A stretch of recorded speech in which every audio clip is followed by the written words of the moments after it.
Hi, welcome to Prayers Radio. I'm Rich. This is my co-host, John Waterhouse. Ta-da! Hello, everybody. And we have a wonderful guest today, Reverend Dr. Kenn Gordon. Well, this show is only about prayer. Ernest Holmes, affirmative prayer, of course. And we like to actually start this out with a prayer. So if you'd do a prayer for us at the beginning here, Reverend Dr. Kenn Gordon, that would be fabulous. Thank you, Rich. So let's just breathe into the moment. Let's let go of the past, everything that occurred or didn't occur leading up to this particular moment. We just allow ourselves to become present where all the power of the universe exists.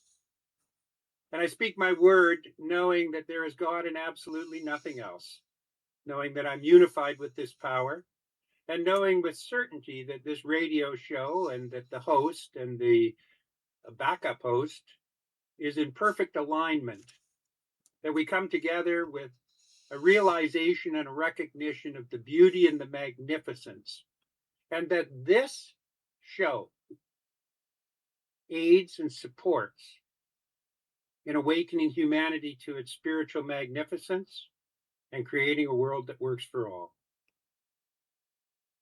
With that word spoken, put into mind, I simply give thanks that this is already complete, already done, and I release and surrender this back to that universal mind, that infinite intelligence, knowing that it must be so. I let go and I let spirit, and I ground this by saying, and so it is. And so it is. Well done. Well, Kenn, you've been in this movement for a long time. Would you tell us a little bit about yourself to the audience so that they know who you are? Sure. Like you say, my name is Kenn Gordon. I entered the teaching probably in the mid to late 80s through the Palm Desert Church or Center for Spiritual Living, Dr. Tom Costa.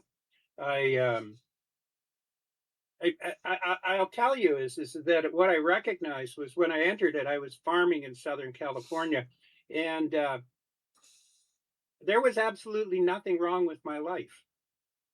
I was from Canada. I came down to the States. I was happy. I had 2 children, a beautiful wife, which I still do, and my life was going really smoothly.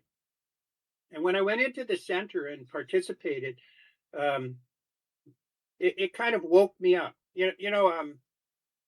I found it. My majors in university were philosophy and political science. And so what else could I do but become either a farmer or a minister, right? So I just kind of discovered something in it that transformed. And I remember when I left the Palm Desert Church, I wrote Dr. Costa a letter. And in it, I said, this has been the most marvelous experience I've had for the last 8 years. Recognizing and realizing the transformational power of prayer and the transformational power of this teaching. And I said, and in that time, I'd seen people healed of physical illness, of prosperity issues, of creative issues, of love relationship issues. And I didn't have any of those problems when I went in. And in the letter, what I said was, despite the fact that I've seen all these miraculous things occur and happen, the greatest transformation that I can possibly imagine came to me. Because there was an awakening within me that really led me to a calling. And from there, I just went on, and my wife and I and our kids, we moved to Kelowna, British Columbia, which is where I was born and raised. And we opened a center there, a community. We started a community, and that was in 1993. 1999, I joined the board of directors of Religious Science International at the time. And about 2000, I became a vice president. 2007, I became the president of Religious Science International. And then we integrated with the United Centers for Spiritual Living. And in 2012, we came together and I became the spiritual leader of the overall movement, which I was very proud of because the last person who had that job was Ernest Holmes. So Ooh. it kind of made me feel good about the whole thing. And I was the spiritual leader of Centers for Spiritual Living for 8 years. And Dr. John, as a matter of fact, was the president at that time. And we got along well. And I think we did great work between about 2007 and 2020 when I finally retired and stepped down. I timed out and came back to Kelowna, and the rest is history. That's me in a nutshell. Wow.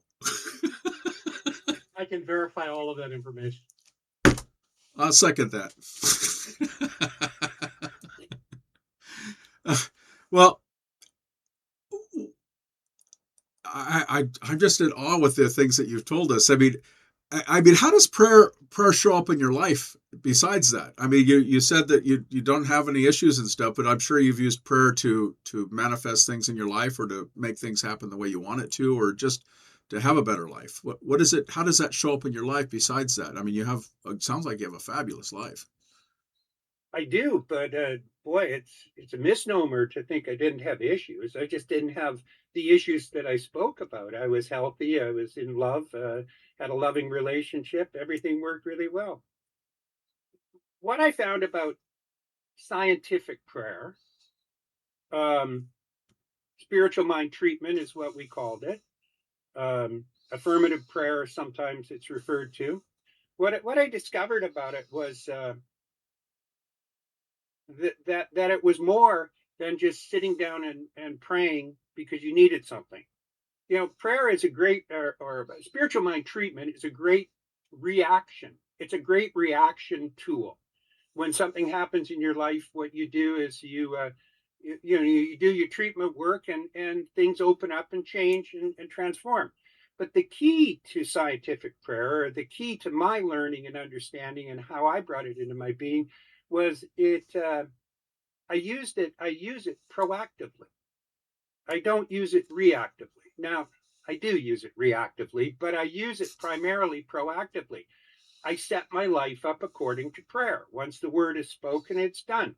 St. Paul in the Bible says we should pray without ceasing. Uh, when I was a little boy in the Methodist Lutheran movement, the United Church of Canada, um, you know, the thought of praying without ceasing, my imagination said that I would be on my knees with my hands clenched 24/7. And there was no way as a child or as an adult that I ever intended to do that with my life.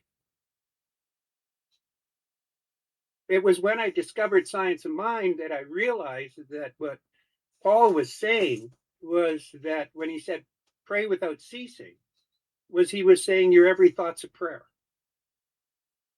And so once I realized my every thought was a prayer, that it was manifesting stuff, I began to look at what my thinking was. And as I began to look at what my thinking was, I discovered that I was thinking a lot of thoughts that I wouldn't pray, that I wouldn't pray for. And that was the foundation of my life at that time, was not being aware of how my thoughts were affecting my experiences, Mm. how the cause of my thinking was affecting the effect in my life. And so once I stumbled upon that, I began to realize, hey, if I can manifest a new car using prayer, why can't I manifest a new life?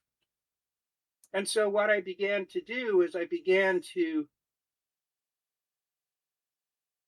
really set my mind to work to things that I wanted to happen, as opposed to things that were happening, and then reacting to it and making my life about that. Am I making sense to you? Absolutely. So I use scientific prayer, spiritual mind treatment every day of my life. I get up in the morning and I set my day to be filled with joy, and then I adopt and adapt all of the way that I look at it and say, does that bring me joy? No. Well, then perhaps I should have a different thought behind that and carry on from there. And for me, that's the foundation of it. Because here's what I know. I know that once that word is set into mind, that the only thing that can change what the outcome for that is if I change my mind. So if I want prosperity in my life, then it demands that I think prosperous thoughts. And when I do the prayer, I quite often, when I do prayers for myself and others, I say, speaking this word now changes your life at depth. That everything that occurs from this moment forward is a fulfillment and an unfoldment of that word that you have implanted into the universal soil, and that it must become the reality. So I've had several experiences with it that have just awakened me, woke me up. I'll give you an example. All right. I used to be a ski patroller, a Canadian ski patroller, a volunteer. And I worked at a big mountain in Canada, doing my shifts. And when I first entered, the day one that I started being a patroller, uh, I was out skiing with an instructor, as a matter of fact, who was helping me fine tune how I ski. And 20 minutes in on the first shift, I twisted and pulled all the ligaments in my leg. And of course, what I did at that point was jumped up and down, hopped around, and swore and cursed and envisioned how horrible my life would be and how my career as a ski patroller was going to be over and how terrible it was going to be to have to walk around on crutches for 3 months. A true story. So I set about using the power of mind, and I was skiing within a month. I was back on shift and back patrolling. And the realization I had was that I wanted the consciousness where if I were to step off a curb and twist and sprain my ankle, instead of saying, oh, woe is me, this is horrible, this is the worst thing I could imagine, the first thing I would say is, thank you, God. Because that activity and that action was already implanted into mind, and that whatever occurs must occur for the greatness and the goodness of that which you've already implanted in prayer and put forward to manifest in your experience in your life. But, people come, clients come and they say, counseling, and they say, will you pray for me? I'm thinking of changing my job. I'm really not happy with what I'm doing. So you set the prayer, and the next day they phone you up and say they were fired from their job. And instead of saying, "Oh, that's too bad," wahoo! that showed up just in perfect time for you to move forward to get an experience that fills you with fulfillment, joy, and productivity. Mm-hmm. So, how does it work in my life? I use it proactively. I utilize it daily. I pick my thoughts with great care. Dr. Costa, Dr. Tom used to say, people go to the grocery store and they pick their vegetables with greater care than they pick their thoughts. And my intention was to start picking my thoughts with greater attention and intention.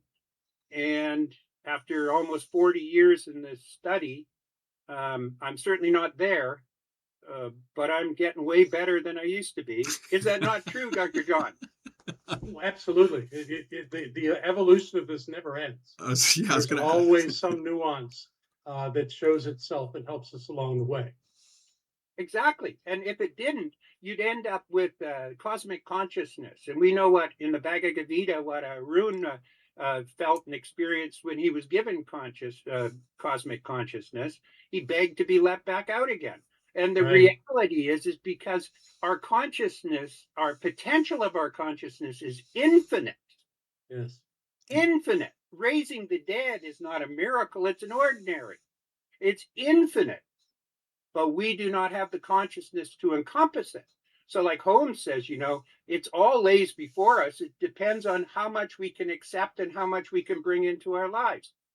So for me, this period in my life, in the life of the eternal life of whatever I happen to be, is to just keep growing it and expanding it and expanding it and expanding it, and not be concerned about becoming spiritual or becoming the avatar or anything else. Just be concerned on how I can develop and grow that. Mm, That's the And awakening. that that's is. the awakening. Yeah. You've covered, I'll tell you, you've covered like 5 of the questions that we for our folks at home, we actually send these questions out beforehand, and he's covered tangible prayer, grounded prayer. How do you prep your day? How do you adjust your day? Because that was the leg thing with the jumping around, going heck with this. And by the way, that was impressive. 1 month versus 3. That's spirit in action. So can how? I ask a question here? Yeah, your turn. Go Sure. for it, please. I'm curious, because of my own path, Dr. Kenn, how did your prayer practice change when you stepped away from senior leadership in CSL? Did it Uh, change at all? Hmm. oh yeah, definitely. And how it changed was that, and the same thing. I retired from the center that we founded too. Right. Um, what I discovered, and this is in no way smearing science of mind or the teaching, but what I discovered all the way through it was I didn't have to believe everything that somebody else told me in the teaching. And so when I stepped away from it, I no longer had to have a party line. And so what occurred for me was there was no dramatic, immediate, big change in it. I simply felt freer in the application of what I already knew. I gave a class once on Emerson, as a matter of fact, and it was a good class. There was lots of people there. And this woman said, I was talking about something Emerson had said, and she said, well, I don't believe that. And I said, neither do I. And she said, so why do you teach it? I said, I'm teaching Emerson. That's what Emerson believed. I don't expect you to believe it. I expect you to know what Emerson believed because that's what the class is about. Hmm. But when I teach science of mind, it's the same thing. That's what I was trained to do. I was a professional at it. I was very good at it. And I would teach Dr. Ernest Holmes. That's what I knew how to do. And that's what I got paid to do. Well, once in 2020, when I was no longer spiritual leader, I teach it according to Kenn Gordon. Hmm. And it's not better, it's not worse. It's just what I do because that's what I know now. That answer your question, John? Absolutely. And what comes to mind with that is that I have always told my students that if they believe everything I say, they're not thinking. Hmm. Yeah. And that's part of this is the thinking is what makes it real. The thinking is what it. Yes, we could go off on a tangent on that. The thinking thoughts are things, Yes. and every little innuendo on the thing creates an effect. And so, if you're doing something that you don't wholeheartedly support, it creates a non-supportive effect. And so, when you're doing something, throw your whole heart into it, or stop doing it and do something else. Right. I see, John, you and I have dealt with probably thousands of ministers in our lives because of what we Certainly. did. And a lot of them would probably be excellent at something else because they believe in something else. So, if you want to be and I'm not knocking any books, any authors, anything about it. But if if you want to be an est workshop leader, then become an est workshop leader. Don't become a religious science minister, Right. because it's not the same. So, I had 4 or 5 graduating ministerial classes that we taught. And every one of them, I told them the same thing. The only reason to become a religious science minister is to teach the science of mind, which means to teach spiritual mind treatment, because that's the great gift that science of mind has brought to the world. And it is recognized everywhere. One of our founding teachers, basically the science of mind textbooks made up from 3 foundational people. Now we know Dr. Holmes was an avid reader and a student. Yep. So there's a ton of other stuff in there. But the 3 were: Emerson was inspiration, Quimby, Phineas Parker's Quimby was healing, and Thomas Troward was logic. And those are the 3 foundational bases of the science of mind textbook. Phineas Parker's Quimby was an incredible character. A clockmaker, watchmaker turned mesmerist, Yep. who discovered that he could treat for John and heal Richard. And so he became the father of New Thought, because he was the first one to identify in words that we were aware of that we must share a consciousness in order for that to be possible. There must be something that is behind it and connecting all of us. And we know Quimby was Mary Baker Eddy's teacher and Mary Baker Eddy's savior. And then he came into the New Thought movement, except he didn't. You know what he did? He founded the Pentecostal movement, or was one of the instrumental people there. As spiritual leader, I did a lot of work with the TFAM and Yvette Flunder and Carlton Pearson and people like that. And, I would go to their conferences, and they were blowout conferences. They were incredible. Michael Beckwith and I were sitting on a stage once, the first time I'd ever gone to one, with our robes on. And we walk up on the stage, and Beckwith turns and whispers to me, and he says, "Ken, I hope you went to the bathroom before you came up here." And I said, "Oh, why?" And like 4 hours later, we're still sitting on the stage. Yep. But all of the people in the audience knew me. And do you know how? They read the Science of Mind magazine. Why? Because our healing method is identical to their healing method, except in the way that we apply it, how we put it in there. And that comes from Quimby. Quimby recognizing and realizing that he could heal by transitioning the consciousness of a human being. In the Quimby manuscript, he talks about going to a woman with a broken leg, sitting with her and breaking his own leg in his mind, and then completing the conversation and going within and healing his broken leg and getting up and walking out. And so did the woman. Very nice. That is cool. That's how it works. It transcends any logic in understanding the physicality of life. What you're talking about, Ken, is really the basis that unlimited power that we hold to impress upon the law of spirit is absolutely so. We just don't recognize it as human beings most of the time. And you have to have the belief in it to actually use it. You have to have faith in it. You have to know what did we grow up with, John? This stuff works. If you believe it doesn't work, then it doesn't work. If you believe it does work, then it does work.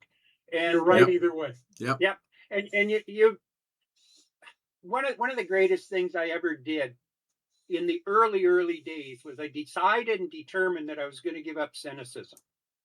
And it was a tough thing to do, because there was a lot of real weird thoughts that were going around in our center at those days. But the thing is that I decided that I was not going to say, no, that's not possible to any of these things that were going on. Doesn't mean I was going to follow them. Doesn't mean I was going to join conspiracies and stuff like that.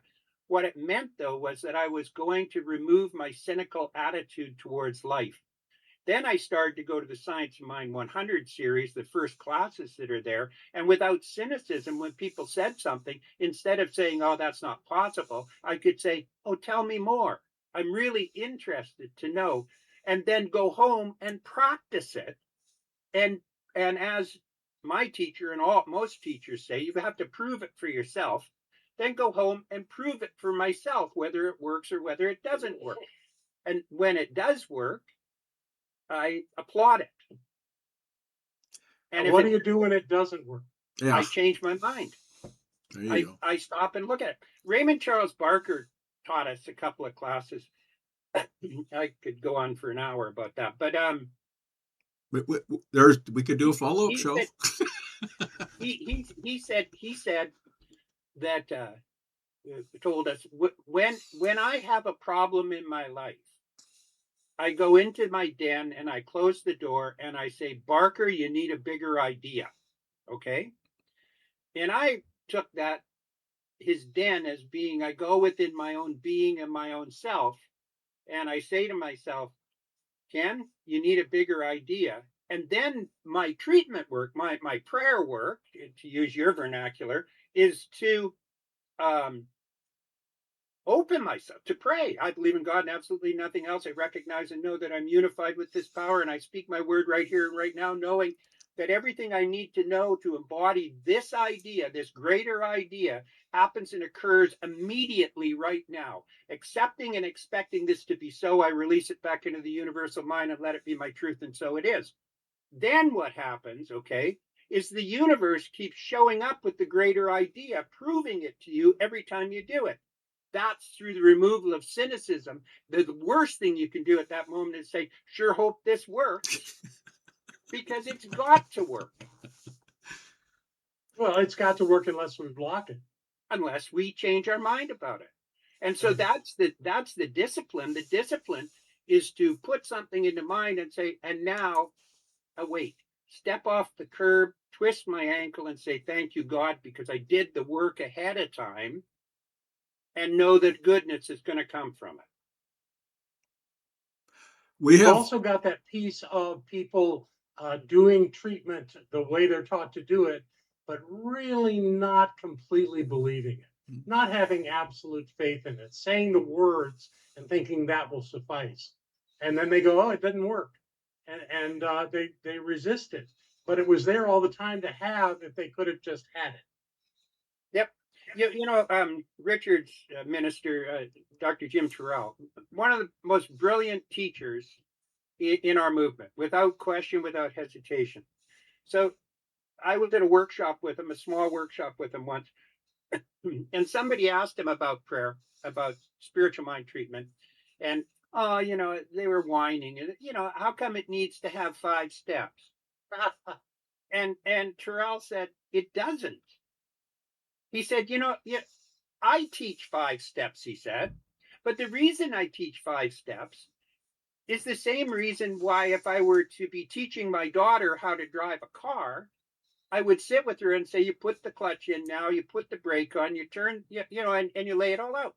But think about it, okay? The purpose is not to know those 5 steps. The purpose is to become those 5 steps. Exactly. Because to get in a car right now, and drive to the store, I will wager you don't even realize you're driving. You're thinking about something else. It comes first nature, right? Right. And so what we want to do with spiritual mind treatment is we want to make it first nature, so that it happens constantly and consistently. So how would you, we're at the 3-minute mark, not the 5-minute mark. How would you explain this to somebody that's, what's your elevator speech for this? How would you explain this philosophy to somebody so they could get to that point?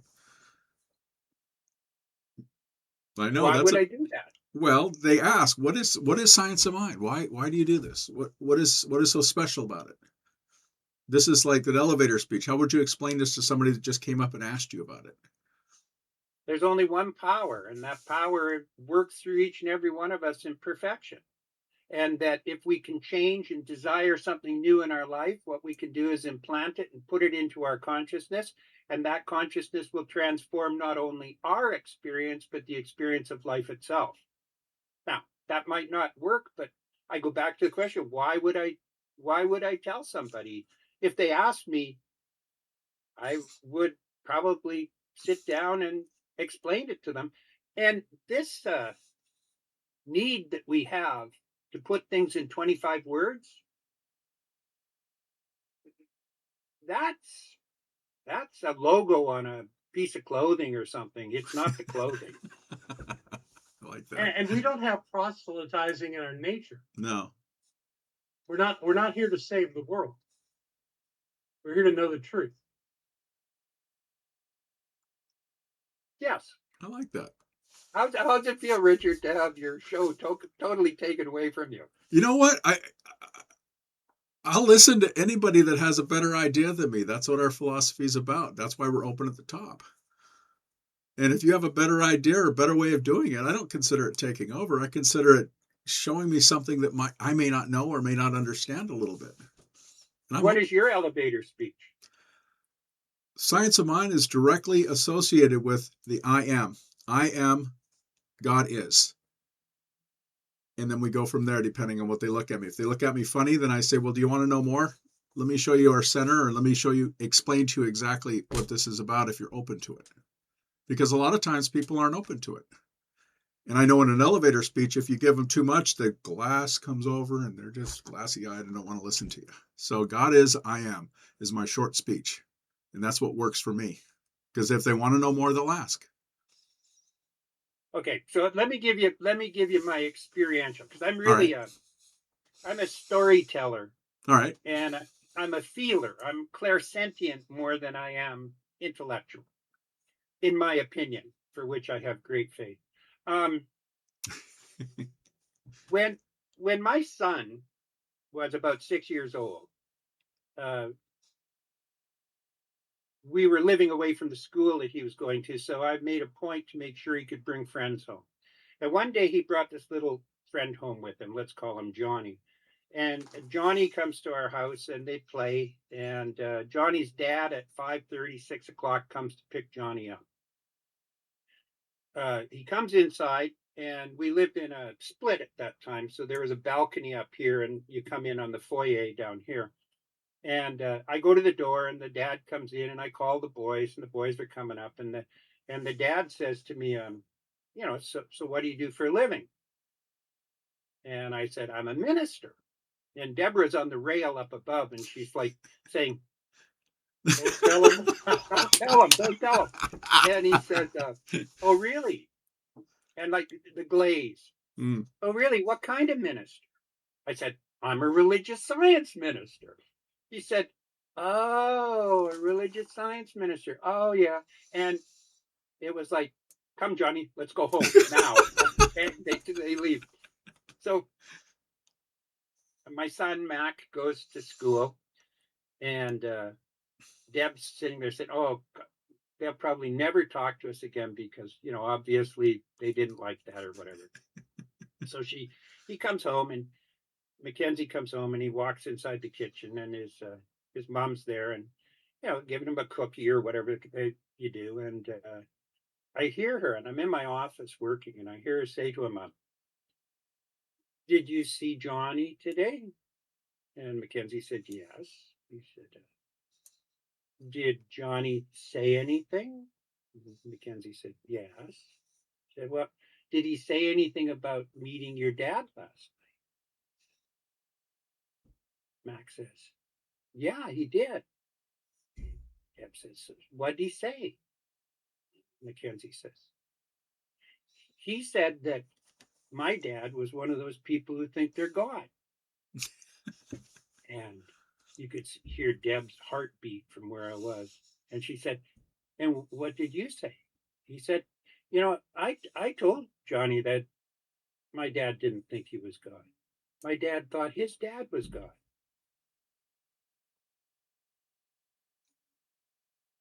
Pause. That's what I believe. There you go. That's it. God as I am. So let me give John. John, you want to ask a final question, and then we have to close it up and stuff because we want to respect Kenn's time. Oh, I think that the remnants of my questions. The only thing that I'd want to know is, do you add any other elements to your spiritual practice beyond spiritual mind treatment, or is that just your pure direction? No, I do add elements. I spend a couple hours every day, usually in the morning when I don't have a radio show to do, in contemplation. And I say that clearly because it's not meditation. My objective is not to make my mind go blank. And I do like meditation. It's wonderful, but contemplation. And I look at my life and I ask myself, how's it going, basically? And if it's not working the way I want it to, then I know what to do about it. But I contemplate my life and I contemplate the life around me every day. And that is a spiritual practice. Yes, it is. I do something very similar. It's good to hear you do that. So I'm Rich of Prayers Radio. This is John Waterhouse. His show is. Well, along with being here and being part of this, He's our co-host. I have a podcast called Higher Reality on the Edge of Understanding, which runs on Substack, Facebook, and YouTube, I believe. And we're on 19 platforms, so you're on there now, John. Because he's my co-host. Great, fantastic. And we want to give a great thank you. No, we don't want to. We are giving a great thank you to Reverend Dr. Kenn Gordon for taking the time to be with us today. You want to come back? We'll have you. You've got some wonderful stories. All you need to do is invite me and fit it into the schedule. Be careful what you ask. It's good to see you, Ken. Good to see you. And hug your beautiful wife for me. Yeah, I will for sure. So let's go ahead, if you don't mind, Dr. Gordon. Could you pray us out? Sure. So let's once again just return to that place of present, the present moment where all the power of the universe exists, where the infinite capacity of spirit flows through us in absolute perfection. Knowing this, I simply give thanks for this show that Richard Jarvis puts on, for Dr. John Waterhouse being present and being so gracious. I give thanks for the feeling of life that surges within me, for the opportunity to be able to share, the opportunity to be passionate, and the opportunity to be loved. Knowing this, I simply know that this must become the form and the experience of my life. So accepting and expecting this to be so, I release it and let it be my truth. And so it is. So it is. Your